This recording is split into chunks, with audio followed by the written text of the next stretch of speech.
The words were painted on the wall of the old school in fading blue letters, barely visible beneath peeling plaster and moss: "Here there are no children anymore." No one remembered who had written them.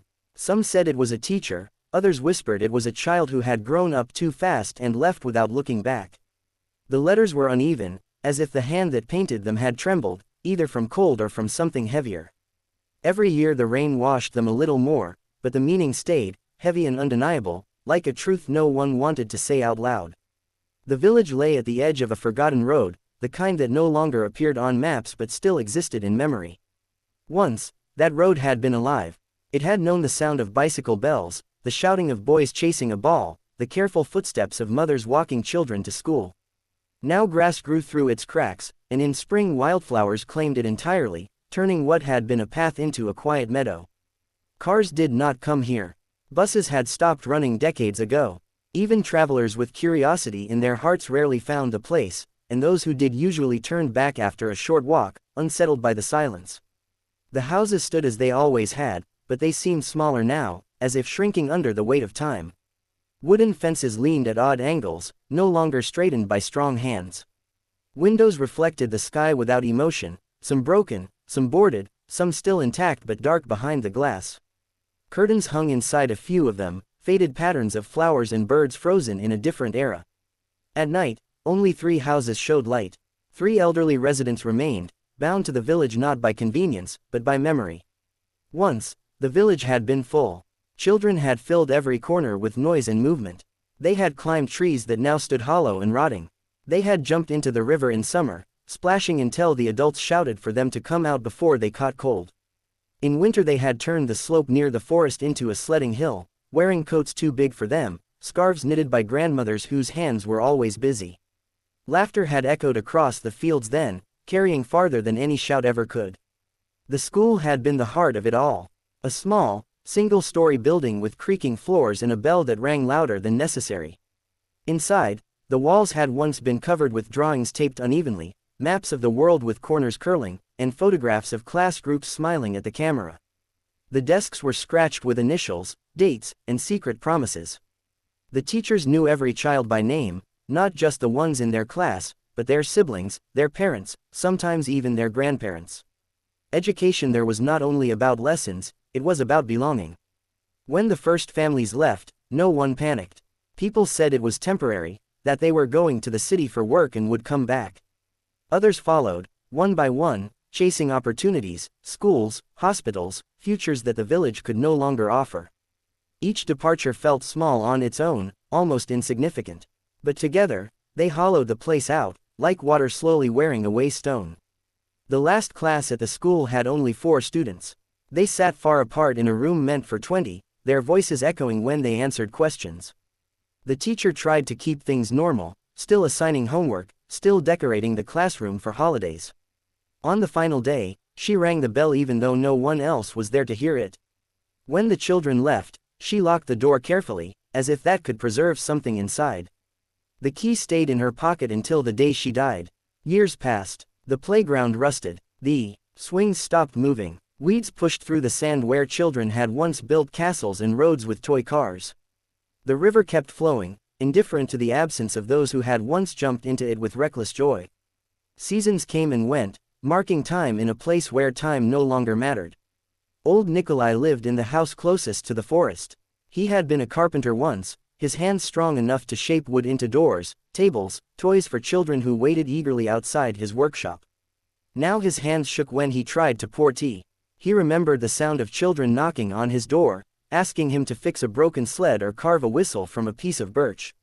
Sometimes, late at night, he swore he could still hear them, their voices carried by the wind. He would sit up in bed, listening, until the silence pressed down again, heavier than before. Across the road lived Maria, who had been the village nurse. She had delivered almost every child born there for 30 years. She remembered the first cry of each newborn, the way the mothers' faces changed when they heard it. She had watched those children grow, scraped knees, fevers, first heartbreaks. Now her house was filled with photographs instead of people. Frames lined the walls, each one holding a face that no longer lived nearby. She spoke to them sometimes, telling them about the weather, about Nikolai's cough, about the way the apple tree had bloomed again this spring. The third house belonged to Sergei, the former school janitor. He had arrived in the village as a young man and never left. He knew the school better than anyone, every loose board, every window that stuck in winter. When it closed, he had kept the key for a while, just in case. Eventually, he stopped going there. It hurt too much to see the empty rooms. Still, he dreamed of them often, full of noise again, as if his mind refused to accept what his eyes had seen. Visitors sometimes came, drawn by rumors of abandoned places, by a strange desire to see what had been left behind. They walked through the village quietly, taking pictures, whispering as if they were in a cemetery. To the residents, it felt exactly like that. Every house was a grave of sorts, holding memories instead of bodies. The visitors left after an hour or two, carrying images but not understanding the weight of what they had seen. One autumn afternoon, a woman arrived who did not fit the usual pattern. She did not carry a camera. She walked slowly, touching the fence posts, the walls of houses, as if recognizing them. She stopped in front of the school and stood there for a long time. When Maria saw her, she felt a sudden tightness in her chest. The woman introduced herself simply. She had grown up there. She had been one of the last children to leave. Her parents had moved to the city when she was 10. She said she had dreamed of the village often, especially of the days when she ran home after school, her backpack bouncing against her back. In the city, life had been full but restless. Something had always felt unfinished. She stayed for a week, sleeping in her parents' old house, which had been locked for years. Dust covered everything, but the structure was sound. Each day she walked through the village, talking to the 3 residents, listening to their stories. At night she sat by the window, looking out at the dark road, trying to imagine it alive again.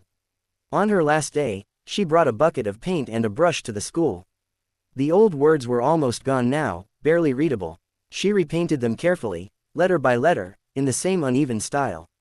Here there are no children anymore. When she finished, she stood back and cried quietly, not from despair, but from acceptance. Before she left, she told Maria something that lingered long after. She said that places like this did not die all at once. They faded slowly, carried away piece by piece in the hearts of those who left. But as long as someone remembered, truly remembered, the place still existed somewhere. After she drove away, the village returned to its silence. The words on the wall dried and began their slow battle with time. The seasons continued their cycle. Snow covered the road in winter, making it smooth and white, as if untouched. In spring, birds nested in the eaves of empty houses. In summer, the fields turned green and gold, beautiful and empty. In autumn, leaves fell and gathered at doorsteps no one crossed. Children were born elsewhere, grew up elsewhere, learned new streets, new schools, new names. They would never know this village, would never chase each other down its road or carve their initials into its desks. And yet, in the quiet moments of old age, when memory became stronger than the present, some of them might feel a pull toward a place they barely remembered, a place where their story had begun. Here there were no children anymore. But the echoes of their footsteps remained, woven into the earth, the walls, the air itself. And for those who listened closely enough, the village was not entirely silent.